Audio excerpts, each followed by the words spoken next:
الحمد لله نحمده ونستعينه ونستغفره ونعوذ بالله من شرور أنفسنا ومن سيئات أعمالنا من يهده الله فلا مضل له ومن يضلله فلا هادي له ونشهد أن لا إله إلا الله وحده لا شريك له وأشهد أن محمدا عبده ورسوله أما بعد فإن خير الحديث كتاب الله وخير الهدي هدي محمد صلى الله عليه وسلم وشر الأمور محدثاتها وكل محدثة بدعة وكل بدعة ضلالة وكل ضلالة في النار. أعوذ بالله من الشيطان الرجيم. يرفع الله الذين آمنوا منكم والذين أوتوا العلم درجات. وقال النبي صلى الله عليه وسلم طلب العلم فريضة على كل مسلم. رواه ابن ماجہ وحسنہ والبانی رحمہ اللہ.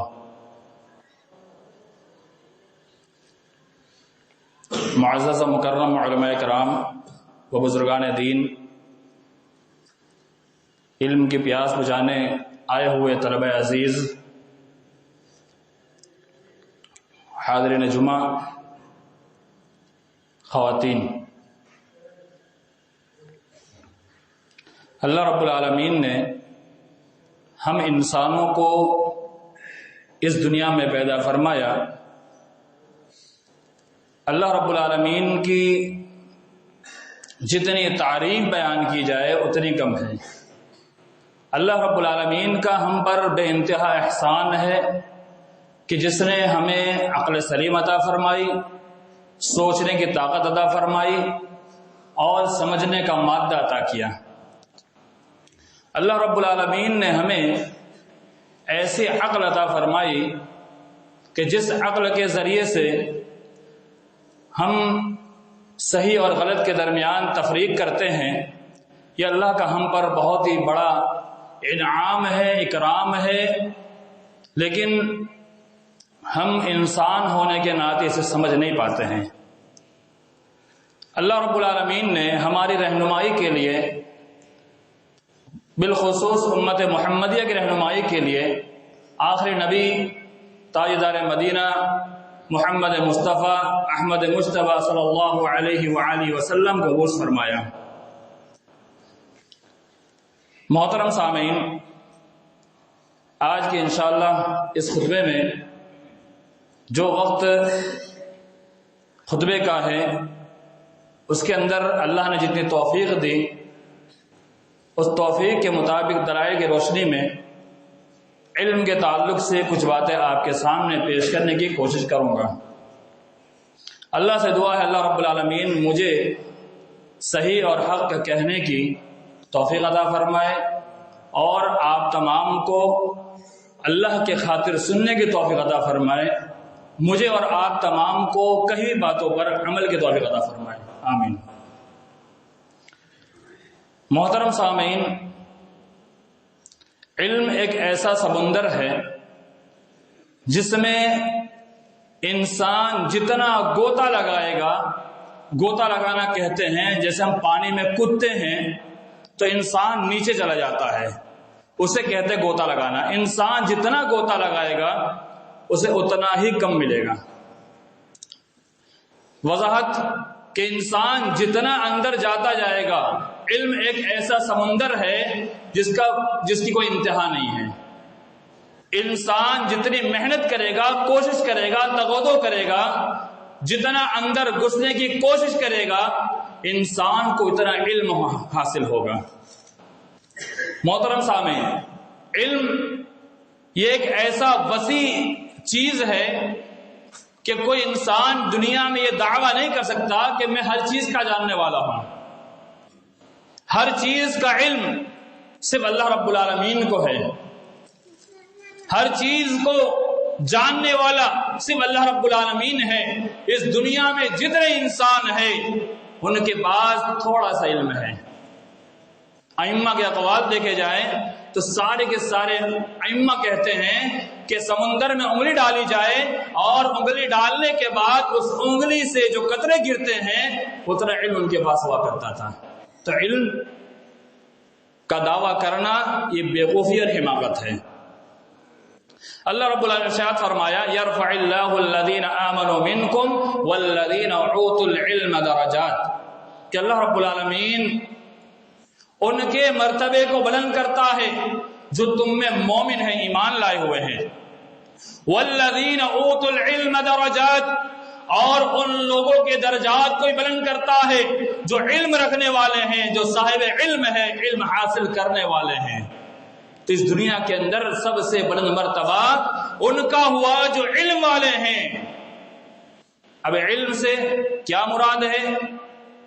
یہاں علم سے مراد شریعتی علم ہے، کتاب و سنت کا علم ہے، دین کے مسائل کا علم ہے، کہ جو دین کے مسائل میں عبور رکھنے والے ہیں، جاننے والے ہیں، وہ اللہ کے نزدیک سب سے بلند مرتبہ پر فائز ہے. اب دنیا کے اندر علم کی دو قسم کر دی گئی. یہ علم کی دو قسم کوئی نبی صلی اللہ علیہ وسلم کے زمانے سے نہیں ہے. یہ اہل تصوف کا جب دور شروع ہوا، یعنی صوفیوں کا دور جب آیا، ان صوفیوں نے علم کے دو قسم بنا دی، دنیاوی علم اور دینی علم. کوئی حقیقت نہیں اس کی، کوئی حقیقت نہیں. دنیاوی علم، دینی علم، کوئی حقیقت نہیں ہے. دنیا سے لوگوں کو بے رغبت کرنے کے لیے یہ تقسیم کر دی گئی کہ صرف دین کا علم حاصل کیا جائے، جبکہ شریعت کا علم ہوتا ہے، دین کا نہیں. اور دنیاوی تعلیم، میتھ، سائنس اور دیگر جتنے علوم ہیں انہیں دنیا سے جوڑ دیا گیا، کوئی حقیقت نہیں اس کی. دینی تعلیم یعنی شریعت کی تعلیم آپ دنیاوی تعلیم سے الگ نہیں کر سکتے. میراث کے مسائل کو جاننے کے لیے آپ کو میتھس کی 100% ضرورت پڑے گی. آپ کو دنیا میں جتنی چیزیں ہیں ان پر معائنہ کرنے کے لیے آپ کو سائنس کی ضرورت پڑے گی. تو علم دونوں کو لے کر چلنا یہ انتہائی ضروری ہے. لیکن شریعت کا علم حاصل کرنا اس کی فضیلت ضرور آئی ہوئی ہے. آج آپ دیکھیے علم کے اعتبار سے مسلم قوم سب سے پیچھے نظر آتی ہے. کس اعتبار سے؟ آج دیکھیے ہر جگہ پر جب مسلم قوم کا تذکرہ ہوتا ہے تو مسلمان دیگر اقوام سے زیادہ ہے، لیکن تعلیمی معیار میں ان کے اسکولوں کی کاؤنٹنگ کی جائے، ان کی کالجوں کی کاؤنٹنگ کی جائے، ان کی یونیورسٹیز کی کاؤنٹنگ کی جائے تو مسلمان کے پاس صرف 2% اسکول، کالج، یونیورسٹی نظر آتی ہے.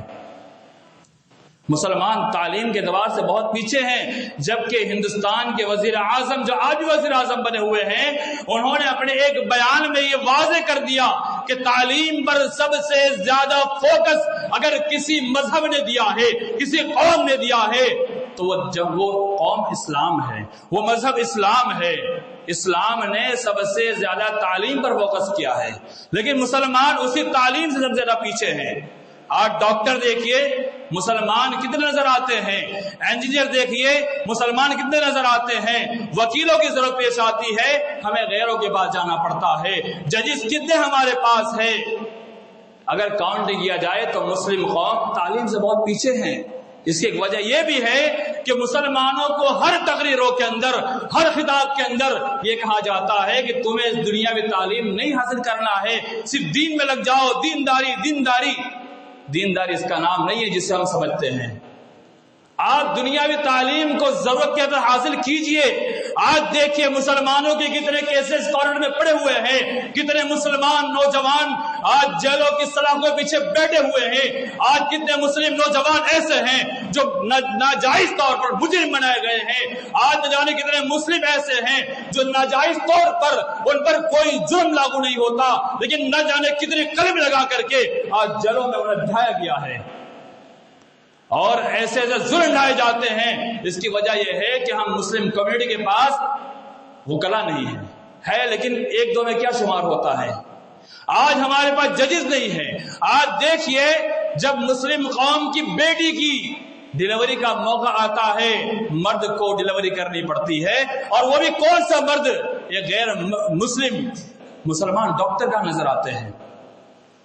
آج دیکھیے اکثر ڈاکٹر آج جو گورنمنٹ کا ایک جو حربہ چلا ہوا ہے کہ نسل کم کی جائے، تو اس کے اندر اکثر غیر مسلم ڈاکٹر مشورہ دے دیتے ہیں کہ تم بچہ پیدا کرو گی تو مر جاؤ گے، تمہیں یہ ہو جائے گا وہ ہو جائے گا۔ کیوں؟ یہ غیر مسلم ڈاکٹر یہ کبھی ہمارے لیے بھلائی نہیں سوچ سکتے ہیں۔ ہمارے پاس ڈاکٹر کہاں ہے؟ ہمیں ڈاکٹر پیدا کرنے کی ضرورت ہے، ہمارے پاس انجینئر پیدا کرنے کی ضرورت ہے۔ اور پولیس کمیونٹی کے اندر دیکھیے کتنے مسلمان پولیس نظر آتے ہیں۔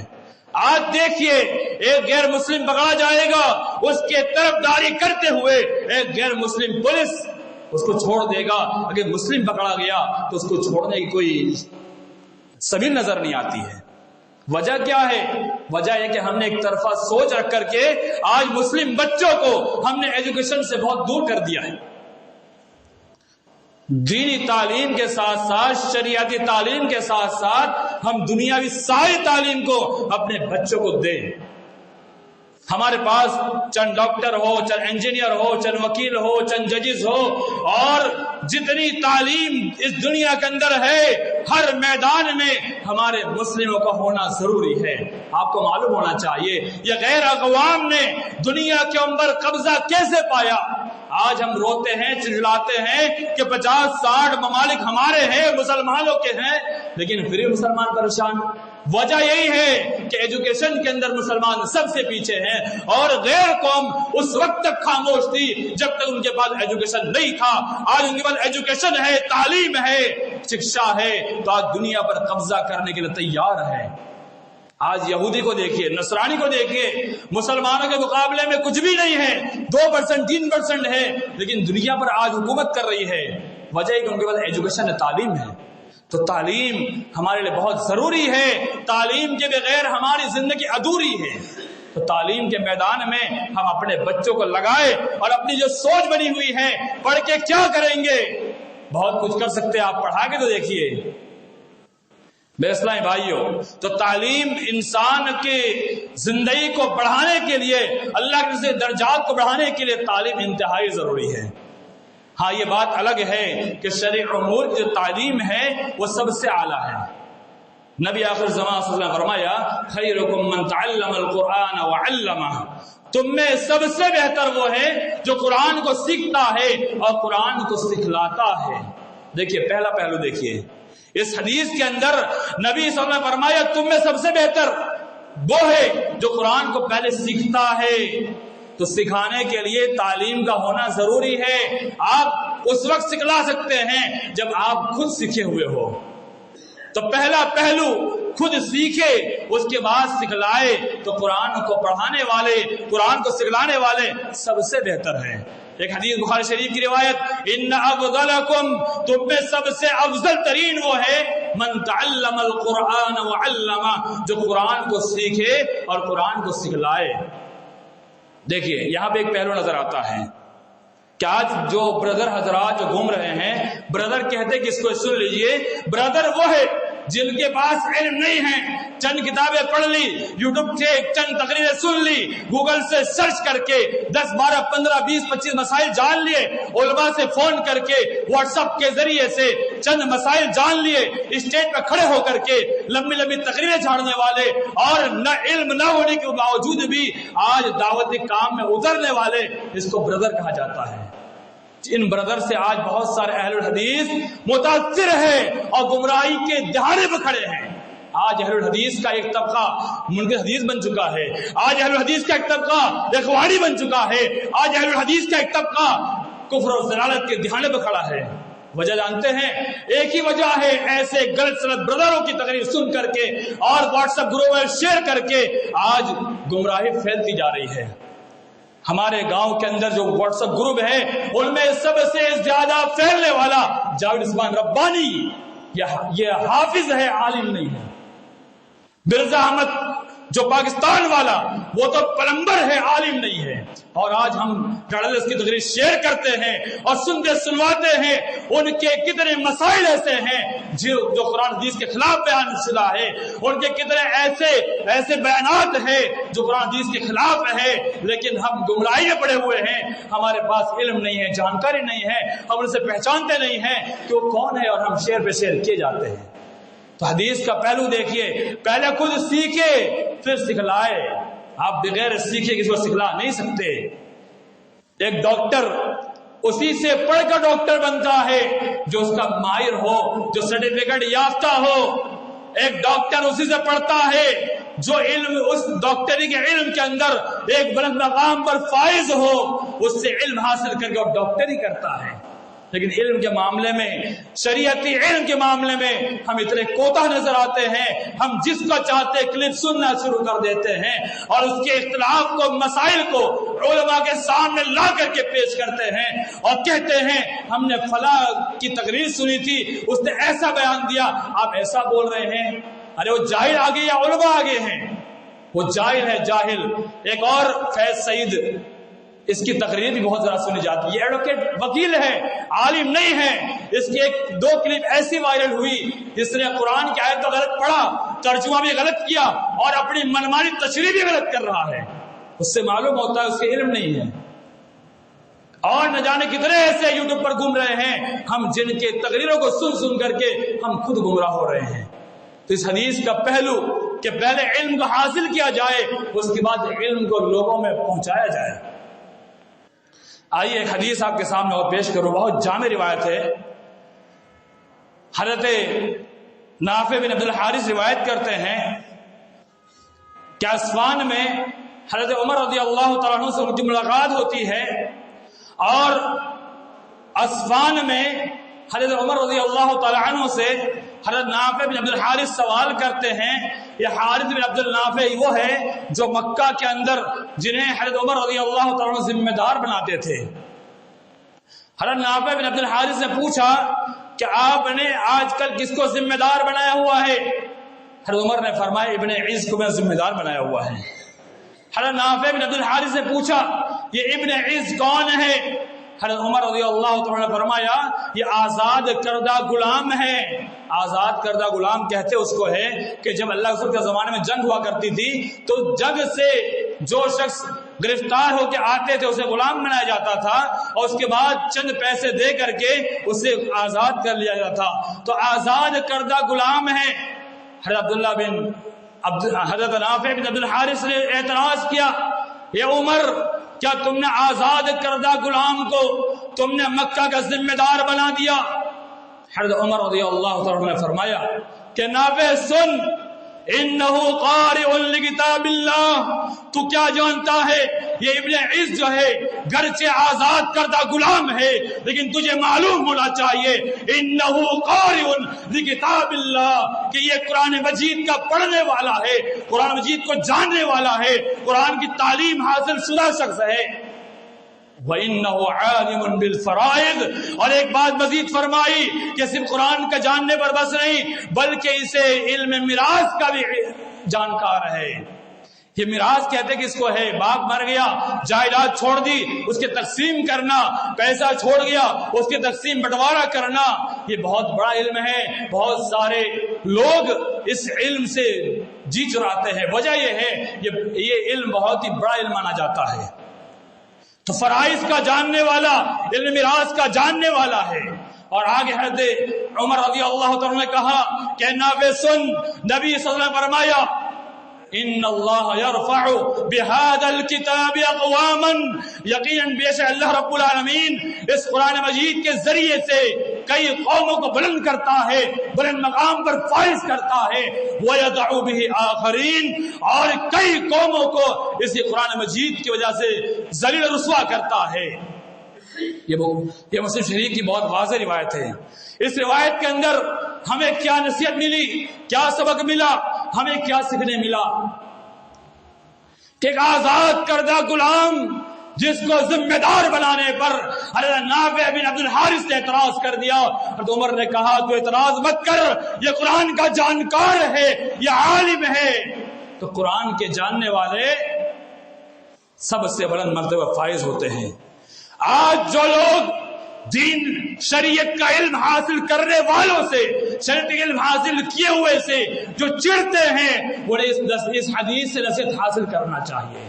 جو لوگ یہ سوچتے ہیں کہ علماء کیا ہے, کیا حیثیت ہے, 2-4-5 ہزار کی سیلری کے مالک ہے, ان کو معلوم ہونا چاہیے تمہاری لکھ پتی گاڑی, تمہاری کروڑوں کی گاڑی, تمہارا کروڑوں کا بنگلہ, کروڑوں کی زمین ایک طرف رکھ دی جائے، قرآن کا پڑھنے والا، قرآن کا جاننے والا اسے رکھ دیا جائے، تمہارے لاکھوں کروڑوں کی گاڑی، بنگلہ، مکان، زمین، جائیداد سب کچھ ایک طرف، لیکن ایک حافظ قرآن، ایک قرآن پڑھنے والا، قرآن جاننے والا، علم رکھنے والا سب سے بڑے مقام پر اللہ کے نزدیک فائز ہے۔ سبحان اللہ۔ اور جو حدیث کا اگلا ٹکڑا، ان اللہ یرفع بهذا الكتاب اقواما، کہ اللہ تعالیٰ اس قرآن مجید کے ذریعے سے بہت سے قوموں کو بلند کرتا ہے اور بہت سے گرا دیتا ہے۔ اس کا مفہوم پر میرے ایمان والے بھائیوں غور کرو۔ آج قرآن کو ہم نے کیا سمجھ رکھا ہے؟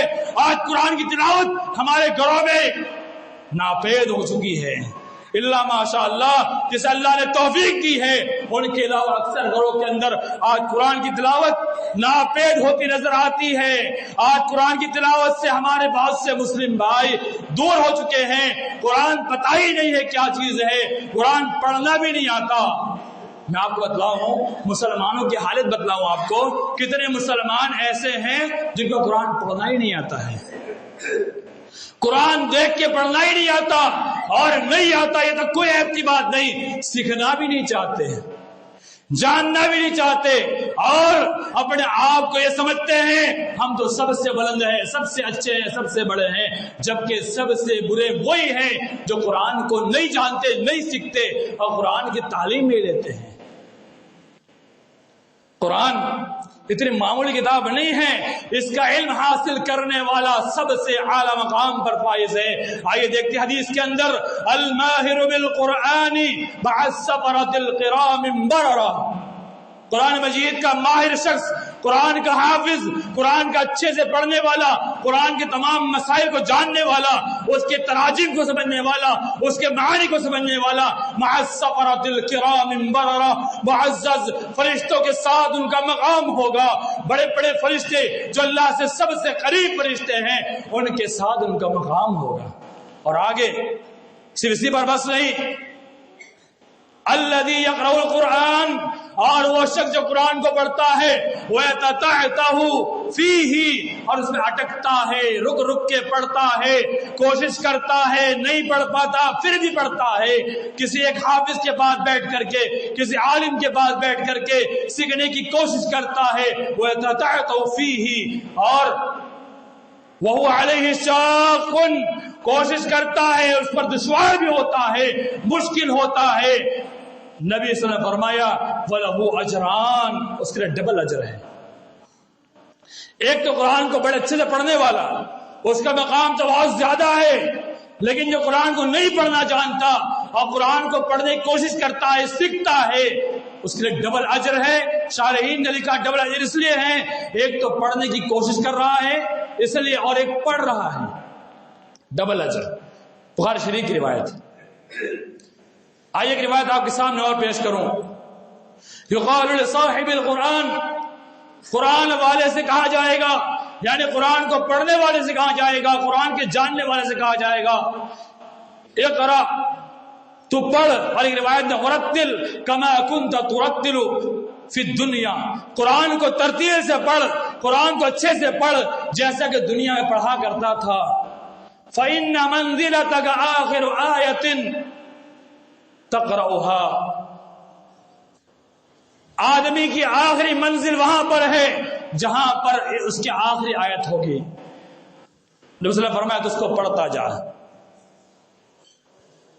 اقرأ ورتقی، حدیث کا پہلا جملہ میں نے بعد میں اس لیے بیان کر رہا ہوں تاکہ آپ کو سمجھا سکوں۔ اقرأ ورتقی، قرآن پڑھتا جا اور چڑھتا جا، قرآن پڑھتا جا چڑھتا جا، یعنی قرآن کی تلاوت کرتا جا اور جنت کی جو منزلیں پار کرتا جا۔ جہاں انسان مرا، قیامت برپا ہوئی، اسے کہا جائے گا اے قرآن پڑھنے والے، قرآن پڑھتا جا، جنت کی منزلیں پار کرتا جا، قرآن پڑھتا جا، جنت کی منزلیں پار کرتا جا۔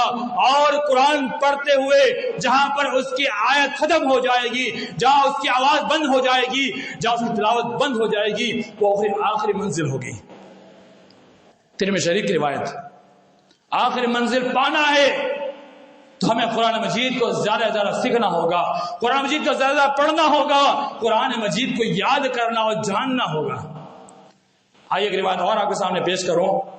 من قرأ حرفا من کتاب اللہ فلو حسنۃ، کہ جس نے قرآن مجید کا ایک حرف پڑھا اس کے لیے 10 نیکی ہے، اس کے لیے نیکیاں ہی نیکیاں ہے.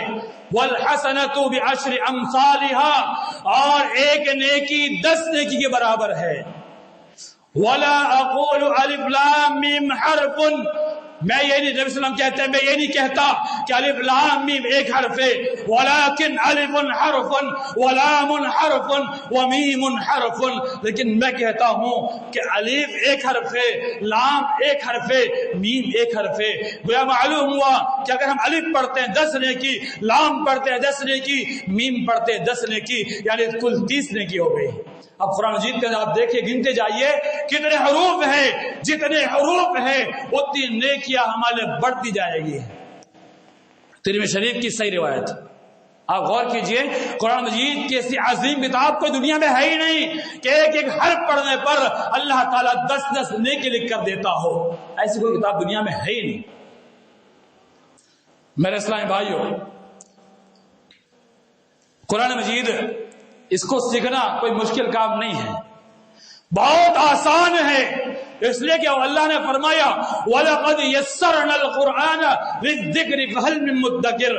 اللہ رب العالمین نے سورہ قمر کے اندر 4 مرتبہ فرما دیا وَلَقَدْ يَسَّرْنَا الْقُرْآنَ لِلذِّكْرِ، کہ اللہ نے قرآن کو آسان بنا دیا سمجھنے کے لیے، یاد کرنے کے لیے.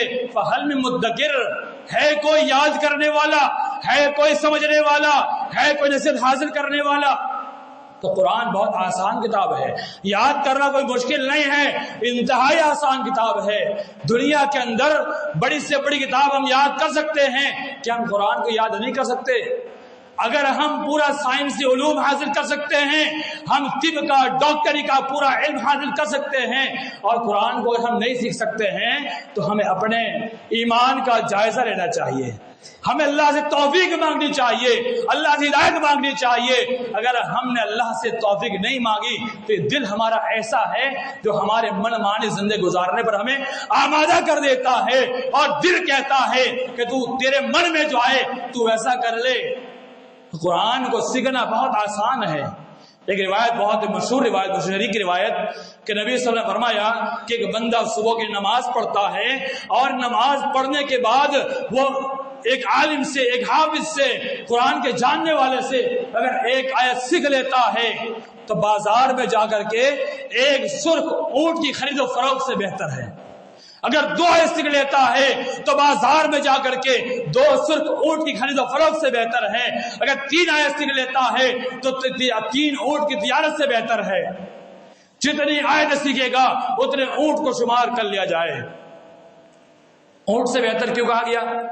عرب کے اندر سرخ اونٹ جس کی بڑی ویلیو اور اہمیت ہوا کرتی تھی، آج بھی ہے. تو آج کے اس ہندوستان کے لیول میں دیکھا جائے تو ہم وہاں کے سرخ اونٹ جو قیمت ہے اس قیمت کے مطابق اتنی تجارت ہم بازار میں کر لیتے ہیں. ایک آیت سیکھنا اس سے کئی گنا بہتر ہے. یہ آج افسوس کہ ہماری نیند کہاں کھلتی فجر میں. افسوس آج ہم فجر کے لیے اٹھ کہاں پاتے ہیں. آج افسوس کہ فجر کے لیے ہمارے مؤذن حی علی الصلاۃ کی صدا لگاتا ہے، آ جاؤ نماز کے لیے ہم کہاں پہنچ پاتے ہیں. تو قرآن پڑھنا تو بہت دور کی بات ہے. تو آپ غور کیجئے اس حدیث میں کیا بتلایا گیا. فجر کی نماز پڑھیے، اور نماز پڑھنے کے بعد جو امام ہے، علماء ہے، حفاظ ہے، قراء ہے، ان سے آپ سیکھیے. وہ سب سے بہتر وقت ہوتا ہے، وہ خالص ذہن وقت ہوتا ہے. آدمی دن بھر کی الجھن ہوا کرتی ہے، رات میں سوتا ہے، نیند مکمل ہو جاتی ہے، ذہن صاف ہو جاتا ہے. اور جب ذہن صاف ہوتا ہے کسی بھی چیز کو یاد کرنا آسان ہو جاتا ہے. آپ یہ طلبہ بیٹھے ہوئے ہیں، ان سے پوچھئے رات میں یاد کرنے کے بعد بھی انہیں پکا نہیں ہوتا ہے. جو سبق فجر بعد وہ پڑھتے ہیں انہیں بڑے اچھے سے یاد ہو جاتا ہے. کیوں؟ وجہ یہ کہ اس وقت ذہن بالکل خالی ہوتا ہے، فریش ہوتا ہے، صاف ہوتا ہے، اس وقت یاد بڑی جلدی ہو جاتا ہے. تو قرآن اس دنیا کے اندر سب سے معزز کتاب ہے، جس کی گواہی قرآن نے خود دی ہے. قرآن نے کہا کہ ستاروں کے جو ٹھہرنے کی جگہ ہے اس کی قسم کھاتا ہوں. اور کہا یہ قسم کھانا میرے کوئی معمولی بات نہیں ہے. اس کے بعد فرمایا کہ قرآن مجید جو ہے یہ بڑی ہی لوح محفوظ کے اندر ایک جگہ پر رکھی ہوئی ہے، محفوظ کتاب ہے، اور یہ قرآن ہے جس کی حفاظت ذمہ داری اللہ نے خود دے رکھی ہے. اِنَّا نَحْنُ نَزَّلْنَا الذِّكْرَ وَإِنَّا لَهُ لَحَافِظُونَ کہ قرآن کو ہم نے نازل کیا ہے اور اس کی حفاظت ذمہ داری بھی ہم لیتے ہیں. تو اس سے بڑھ کر کتاب جس کی تعلیم حاصل کرنے میں ہم کیوں پیچھے نظر آتے ہیں؟ ہم قرآن کو سیکھے، قرآن کو سکھلائے، قرآن کو پڑھے. صرف قرآن کو ریڈنگ نہیں، ریڈنگ پر ثواب ضرور ملے گا لیکن قرآن کا جو مقصد ہے وہ مقصد حاصل نہیں ہوگا. تو قرآن کو سمجھے، قرآن کے معنی کو جانے، تفسیر کو جانے، سب کچھ سیکھ لے تاکہ ہمارا مرتبہ اللہ رضی سب سے بلند ہو جائے. اللہ تعالیٰ ہم تمام مسلمانوں کو شریعت کا علم بالخصوص حاصل تو فرمائے. آمین.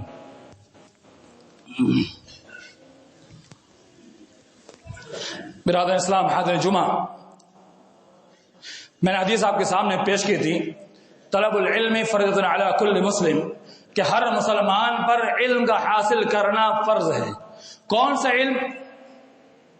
شریعت کے بنیادی مسائل، قرآن مجید کو پڑھنا، قرآن کو جاننا، قرآن کے مطالب کو سمجھنا، قرآن ہم سے کیا مطالبہ کرتے ہے اس کو جاننا، قرآن کے اندر کیا باتیں پیش کی گئی ہے اس کو جاننا، یہ ہم میں سے ہر مسلمان کو ضروری ہے.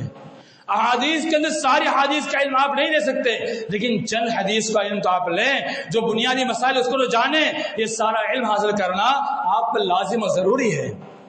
اور ایک بات بتلانی تھی کہ آپ یہ سوچتے ہیں، میں بات ختم کرتا ہوں، کہ قرآن مجید کو کیسے ہم پڑھیں، آسانی سے پڑھنا سیکھ لیں. عوام کے لیے بالخصوص قرآن مجید کو اگر آپ کو پڑھنے سیکھنا ہے تو لازماً آپ کو ایک حافظ کے پاس بیٹھنا ضروری ہے. پہلی چیز، ایک حافظ کے پاس بیٹھنا ہوگا، ایک عالم کے پاس بیٹھنا ہوگا، اسے اپنا استاد ماننا ہوگا. گرچہ آپ 60 سال کے کیوں نہ ہو، 20 سال کا حافظ بھی آپ کا استاد ہوگا. جب تک آپ اسے استاد نہیں مانیں گے آپ سیکھ نہیں سکتے. کیونکہ علم کے لیے دو چیز مانے ہیں، وہ ہے یہ طلبہ کے لیے بھی کہ وہ ایک چیز شرم اور دوسری تکبر. یہ دو چیز اگر آ گئی آپ کے اندر آپ کبھی علم نہیں حاصل کر سکتے. تکبر، میں تو بہت بڑا ہوں، میرا مرتبہ بڑا ہے، میں تو عمر میں بڑا ہوں، چھوٹے بچے سے پڑھوں گا، یہ تکبر. اور شرم، ارے یار میں جاؤں گا کتنے لوگ کیا سمجھیں گے، وہ حافظ کیا سمجھے گا، وہ عالم کیا سمجھے گا. یہ دو چیز جب اگر آ گئی آپ کے اندر آپ کبھی علم حاصل نہیں کر سکتے. آپ کو ایک استاد بنانا ہوگا، اس کے پاس بیٹھنا ہوگا، وہ جو سبق دے گا اس سبق کو یاد کرنا ہوگا. اور یاد کرنے کے لیے سب سے آسان طریقہ یہ ہے، ایک ہی یاد کیجئے، اس کو 6 مرتبہ 7 مرتبہ پڑھیے دیکھ کر کے، خوب اچھے سے پڑھیے، انشاءاللہ آپ کو قرآن پڑھنا آ جائے گا. اور یہ گارنٹیڈ آپ کو کہتا ہوں قرآن پڑھنا آ جائے گا. کیوں؟ یہ بچے چھوٹے چھوٹے جو حفظ کر رہے ہیں، یہ چھوٹے بچے آدھا گھنٹے میں ایک صفحہ یاد کرتے ہیں، زبانی یاد کرتے ہیں. تو آپ تو بڑے ہیں، سمجھدار ہیں، آپ کی عقل قبول کرنے کے لائق ہو چکی ہے. یہ چھوٹے بچے آدھا صفحہ، ایک صفحہ آسانی سے آدھے گھنٹے میں یاد کر لیتے ہیں، تو آپ کیوں نہیں پڑھ سکتے ہیں؟ تو قرآن کو سب سے پہلے دیکھ کر پڑھنا ہے. اور من تعلم القرآن وعلمہ، کہ قرآن کو سیکھنا سکھلانا صرف ریڈنگ لگانا نہیں ہے، بلکہ قرآن کے مسائل کو بھی جاننا، قرآن کے معانی کو جاننے والا بہتر ہے، قرآن کے مفہوم کو جاننے والا بہتر ہے. ہم عربی نہیں جانتے ہیں تو ہم قرآن کو ویسے سن کر کیسے یاد کر لیں گے، کیسے سمجھ جائیں گے؟ تو اس کے لیے بھی ہمیں ایک استاد کی ضرورت ہے. اگر استاد نہیں بھی آپ اپناتے ہیں تو آپ ترجمے والا، اگر آپ کو اردو پڑھنا آتا ہے کم از کم آپ ترجمے کے سال سے پڑھیے. زندگی میں ایک مرتبہ تو آپ کو ترجمے سے قرآن پڑھنا ہی چاہیے، کیونکہ ایک ہماری دھارمک کتاب ہے، ایک عظیم کتاب ہے. اور اپنے دھرم کی کتاب ہم اگر نہیں جانتے ہیں تو ہم سے بڑا کمتر کون ہو سکتا ہے؟ ترجمہ کے ساتھ پڑھیے، معانی سمجھیے، مفہوم سمجھیے، قرآن ہم سے کیا مطالبہ کرتا ہے اس کو سمجھیے. کیونکہ قرآن کے نزول کا مقصد یہی ہے، شہر رمضان الذی انزل فیہ القرآن ھدی للناس، قرآن کو اس لیے نازل کیا گیا تاکہ وہ تمام لوگوں کے لیے ہدایت کا ذریعہ بن جائے. تو کب بنے گا؟ ہم سے سنتے رہ جائیں گے، دیکھ کے پڑھیں گے نہیں بنے گا، بلکہ اس کے مفہوم کو سمجھے تب بنے گا. اور ایک بات بتلا دو آپ کو، میں بات ختم کرتا ہوں کہ رمضان میں جو تلاوت تراویح ہوتی ہے، تراویح کی تلاوت ہوتی ہے، ہم اکتاتے کیوں؟ اس کی وجہ جانتے ہیں؟ ہم اکتا جاتے ہیں، وجہ جانتے ہیں. وجہ یہی ہے ہم قرآن کو نہیں جانتے ہیں، ہم قرآن کو نہیں سمجھتے ہیں۔ ابھی آپ کے سامنے 35 منٹ خطبہ دیا گیا، قرآن حدیث بیان کی گئی، آپ کیوں نہیں اکتائے؟ اس لیے انہیں اکتائے کہ آپ کو بات سمجھ میں آ رہی ہے، جبکہ تراویح یہ بھی 50 منٹ کی ہوتی ہے، اس میں آپ کیوں اکتا جاتے ہیں؟ کیونکہ آپ کو وہاں بات سمجھ میں نہیں آتی ہے۔ تو قرآن کو جب سمجھیں گے تو آپ کو قرآن کو سننے مزہ آئے گا۔ حضرت عبداللہ مسعود رضی اللہ تعالیٰ عنہ، ان سے نبی صلی اللہ علیہ وسلم فرمایا ابن مسعود تلاوت کیجئے تلاوت کیجئے۔ حضرت مسعود رضی اللہ تعالیٰ عنہ سورہ نساء کی آیت تلاوت کرتے ہیں، اور تلاوت کرتے کرتے آپ 5 پارے کی ایک آیت پر پہنچ جاتے ہیں، فَكَيْفَ إِذَا جِئْنَا مِنْ كُلِّ أُمَّةٍ وَجِئْنَا بِكَ عَلَىٰ هَٰؤُلَاءِ شَهِيدًا۔ اس آیت پہ جب پہنچتے ہیں اللہ کے رسول وسلم کی آنکھ سے آنسو گرتے ہیں، آپ زڑگتار روتے ہیں۔ کون ہے؟ نبی ہے، آپ رو رہے ہیں، آپ کی آنکھ سے آنسو جاری ہے، آپ انتہائی رو رہے ہیں۔ کیوں؟ قرآن کو سنا، اس کے اندر آپ پر رقت طاری ہو گئی، قرآن کو سنا، آپ کا جذبہ آ گیا، اس کی تاثیر یہی ہے۔ وقت نہیں ہے بہت ساری باتیں تاثیر بیان کرتا کہ قرآن کی وہ تاثیر ہے، اگر آپ تراویح کے اندر غور سے سمجھ کر سن لیں گے تو آپ کی پورے جسم پہ کپڑے تر ہو جائیں گے، اتنا روئیں گے۔ تو قرآن کو سمجھیے، قرآن کے علم تعلیم لیجئے، تاکہ پورے خطبہ کے اندر سب سے زیادہ فوکس اس بات پر دیا گیا ہے کہ ہم مسلمان ہیں تو ہماری جو کتاب ہے قرآن مجید ہے، ہم اسے سیکھیں اور سمجھے، اس کی تعلیم لیں، ورنہ اتنے گمراہ کن عقائد والے قرآن کا ریفرینسن کر رہے ہیں، قرآن کی لغوی تشریح، معنوی تشریح، مفہوم، یہ سب غلط سے بیان کر کے آپ کو گمراہ کر سکتے ہیں۔ اور ابھی دیکھیے، ایک تو گمراہ ہو کر کافر بن گیا اور کل گرفتاری بھی اس کی ہو گئی، تو ایسے نہ جانے کتنے مسلمان ہوں گے تو قرآن کو نہیں سمجھیں گے تو گمراہ ہوتے جائیں گے، کفر پر عمل کرنے والے ہو جائیں گے۔ تو یہ موقع آئے اس سے پہلے ہم قرآن مجید کی تعلیم کو اپنی زندگی کا اوڑھنا بچھونا بنا لے۔ خواتین عمومی طور پر گھر کے اندر بہت زیادہ سست اور غافل ہوتی ہے، قرآن سے بہت دور ہوتی ہے، اس کو خصوصاً قرآن کو پڑھنے کا ایک وقت بنا لینا چاہیے۔ اس وقت وہ قرآن کو روزانہ پڑھے، 1 رکوع پڑھے، 2 رکوع پڑھے، 3 رکوع پڑھے، جتنا پڑھ سکے پڑھے،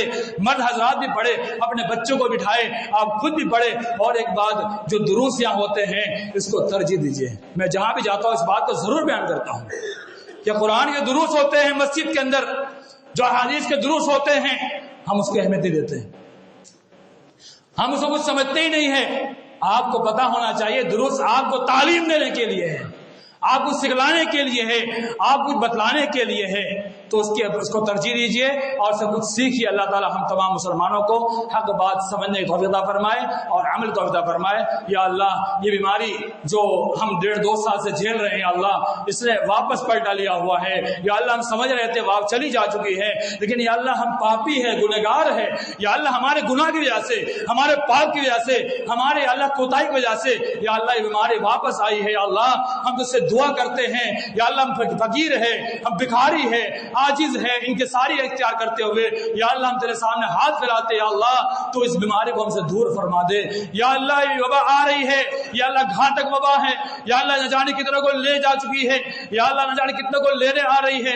یا اللہ ہم تجھ سے یا اللہ اپنے گناہوں کی پہلے معافی مانگتے ہیں، یا اللہ ہم سے جانے میں انجانے میں بہت سارے گناہ ہو گئے ہیں، یا اللہ ہم نے تیری اس بیماری، تیرے اس گناہ کو ہم نے دعوت، یا اللہ تیرے عذاب کو ہم نے دعوت دی ہے۔ یا اللہ ہم تیرے سامنے ہاتھ پھیلاتے ہیں، یا اللہ اس وبا کو دور فرما دے۔ یا اللہ ہمارے نوجوان بیچارے نہ جاننے کی وجہ سے، نادانی میں آ کر کے ایسے غلط کام کر جاتے ہیں، یا اللہ وہ نہیں سمجھتے ہیں، یا اللہ ان کا علم نہیں ہے، جہالت کی وجہ سے، نادانی کی وجہ سے اللہ وہ ایسے کام کر جاتے ہیں۔ اللہ ہم تیرے سامنے اللہ جھولی پلاتے ہیں، یا اللہ ہم تو گنہگار ہیں، یا اللہ ہم حقیر بندے ہیں، یا اللہ ہم تیرے سامنے ہم سجدہ کرتے تیرے سامنے کرتے ہیں، یا اللہ ہمارا ماتھا تیرے گھر میں ٹکتا ہے، یا اللہ ہم سجدہ کرتے تیرے سامنے کرتے ہیں، یا اللہ عبادت کرتے تیری عبادت کرتے ہیں، یا اللہ تیرے ہم کسی کی عبادت نہیں کرتے ہیں۔ یا اللہ تو ہمارے گناہوں کو معاف فرما دے، یا اللہ اس بیماری کو ہم سے دور فرما دے۔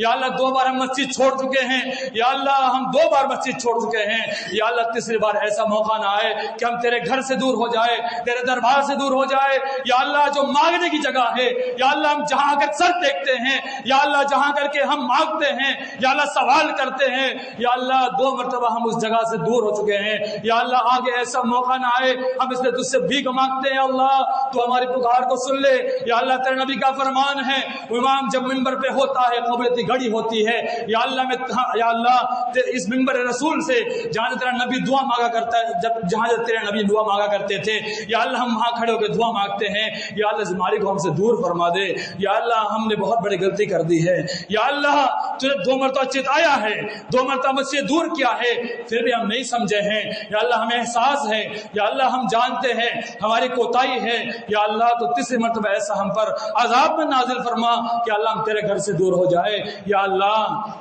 ہم تجھ سے بھیک مانگتے ہیں اللہ اس بیماری کو ہم سے دور فرما دے یا اللہ اس بیماری کو ہم سے دور فرما دے یا اللہ جس میں بیمار ہے اللہ شفا کل عطا فرما یا اللہ جو مسلمان اس بیماری کا انتقال میں اللہ ان کے شہادت کی موت نصیب فرما یا اللہ ان کے فردوس میں اعلیٰ مقام عطا فرما ان کے گھر والوں کو صبر جمیل عطا فرما یا اللہ